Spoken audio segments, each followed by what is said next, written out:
சைவ விருந்து சேனலுக்கு உங்களை அன்புடன் வரவேற்கிறோம்.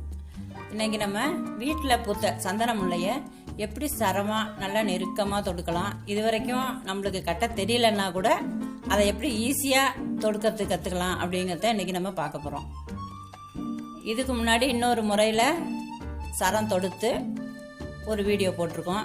இதுவரையிலும் நீங்கள் அதை பார்க்கலன்னு சொன்னால் மேலே லிங்கில் தெரியும், அதை பார்த்துக்கோங்க. இப்போ வாங்க சரம் தொடுக்கலாம். அதுக்கு முன்னாடி இதுவரையிலும் நம்ம சேனலை சப்ஸ்கிரைப் பண்ணலன்னா உடனே சப்ஸ்கிரைப் பண்ணிக்கோங்க. பக்கத்தில் இருக்கிற பெல் ஐக்கானையும் ப்ரெஸ் பண்ணுங்கள். அப்போ தான் நம்ம சேனலில் வர வீடியோவை நீங்கள் மிஸ் பண்ணாமல் பார்க்கலாம். வாங்க இப்போ சரம் எப்படி தொடுக்கலான்னு பார்ப்போம்.